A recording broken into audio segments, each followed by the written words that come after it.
بسم الله الرحمن الرحیم. السلام علیکم. بیا هم ښه راغلی. نو په دې درس کې د کارتیژن په شکل باندې د یو وکتور لیکل هغه په دو جزو باندې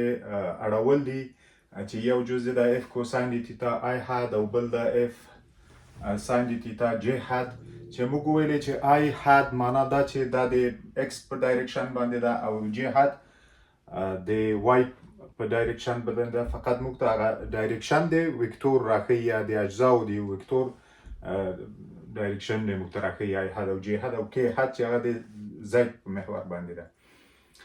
ښه، نو کله چې موږ ته یو وکتور راکړل سي، اولین کار چې هغه موږ کوو هغه په دو جزو باندې داسې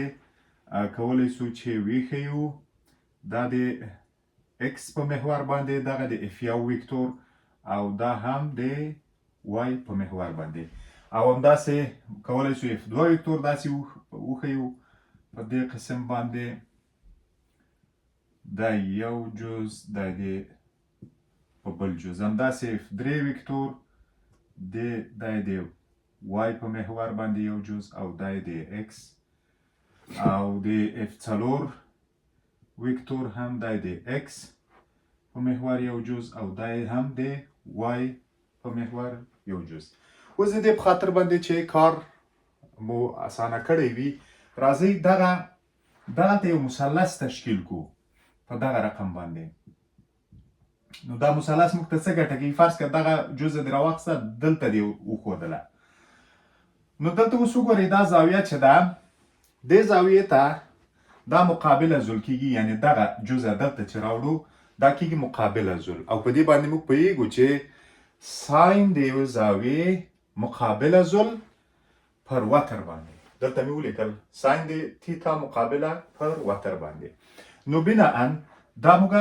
داسې ښیو چې دا به په دې قلم باندې وښیم ساین، او په کوساین باندې پوهېږو چې د دغه زاویې کوساین مجاوره پر وتر باندې، نو دا به کوساین دلته وښیو. همداسې دا که چېرته اوس په دو جزو باندې موږ لیکو، هغه داسې لیکل کېږي چې اف یو مساوي کېږي په شکل د کارتیژن یې موږ دلته ښیو، اف یو مساوي کېږي اف چې 300 نیوټنه ده ضرب د کوساین د ګورئ موږ ویلي چې د ایکس په محور آی حد ښودل کېږي دغه. نو دلته موږ وایو کوساین د 45 درجو آی حد جمع اف 300 ضرب د ساین د 45 درجو جی حد. نو دا و اف یو د کارتیژن په شکل باندې ښودلی. اوس راځو اف دوه ته. عین شکل باندې که چېرته داسې یو مثلث موږ دلته تشکیل کو، اوس وګورئ دلته خو زاویه موږ د ایکس د محور سره درلوده، اما دلته زاویه وګورئ د دې وکتور زاویه یې موږ ته راکړې ده چې 60 درجې د وای د محور سره دا ښیي. نو بناً کله چې موږ د دې 60 درجو فرض کړه دغه جز هم راوړه دلته، نو دلته د دې مقابله چش کېږي؟ دا کېږي. نو دا کېږي ساین مقابله پر وتر د 60 درجو، دلته دا ساین کېږي ساین، او مجاوره دا کېږي، بیا مجاوره ګوره د وای په ډایرکشن باندې ده، نو دا کېږي کوساین دلته. نو کله چې دا موږ د کارتیژن په شکل باندې دلته لیکو، نو دا اف دوه مساوي کېږي اف 400 ضرب دی. نو دلته یو شي ته متوجه اوسئ، موږ ویلو چې آی حد چې کله ښیو موږ د ایکس په هغه باندې په محور باندې، یعنې ډایرکشن یې د ایکس ده، نو بناً دلته ایکس څه شي ده؟ منفي ده. خیر اوسې، ځکه د منفي په محور باندې ده، ا طرف ایکس مثبت د طرف منفي، نو دلته باید موږ یو منفي هم وښیو. منفي 400 ضرب د چی شي؟ اوس وګورئ دا دلته ساین ده، د x په محور باندې ساين د 60 درجو ساين د 60 درجو I had معنا دا چې اوس موږ د x په ډایرکشن باندې یو جمع ولی جمع د دې په خاطر باندې چې y دلته مثبت ده په دې هغه کې د دې وکتور y مثبت ده جمع 400 ضرب د چی شي موږ ویلو د دې مثلث دا طرف چی سو کوساین سو مجاوره زول سو د دغه زاویه د پاره ضرب د کوساین دی څو درجه 60 درجه جهت اوس راځو عین شکل په f3 وکتور د پاره دلته مثلث د تشکیل کو د سره لکه دا جزم چې راوړه دلته ور سره کې خو دا نو دا یو مثلث تشکیل سو اوس وګورئ چې مقابله د دې دا ده مقابله چی کیږي ساين کیږي ساين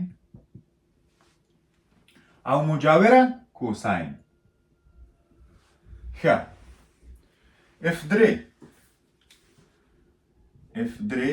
به مساوي سي بیا هم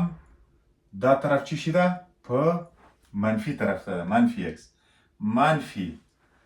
150 ضرب د دې هغه چی سو کوساین د څو درجو 15 او منفي ګورې دا منفي ده منفي 150 د اف قیمت ده ضرب د ساین د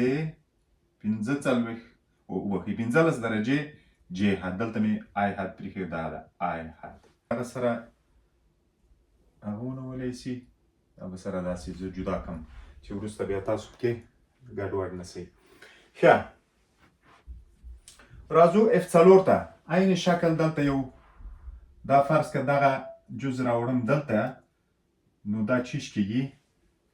د 60 درجو دپاره دا مقابله کیږي مقابله موږ ویلي چې ساین ده او دغه جز چې دا مجاوره کیږي دې دپاره دا کوساین ده نو د دې دا چې اوس په شکل د کارتیژن باندې موږ ښیو وایو f4 مساوي کیږي اوس ګورو چې دې طرف ته دا چی شي ده دا مثبت ده مثبت x طرف ته او دا خو دلته راخیستې او دا ساین ده دلته وګورئ دا ساین ده هغه څو ده f څو ده 250 ساین دی څو درجو 60 درجو آی حد منفي ولې منفي ښیم د دې په خاطر باندې چې دا مجاوره زول یا دغه مرکبه یا جزء چې ده دا د وای په ډایرکشن باندې منفي طرف ته ده منفي 250 چې اف ده ضرب دی مجاوره چی سو کوساین دی څو درجو 60 درجو زاویه 60 درجه ده جهت ښه دا د دې درس مقصد او مطلب دا و چې موږ څنګه په دغه فرمول کې کله چې ساین او کوساین ښیو نو په څه رقم باندې موږ تفکیک وکړو دا درس د موضوع همدغه شی وه نو خدای دې وکړي چې د نن شي زده کړي وي نو ډیره مننه السلام علیکم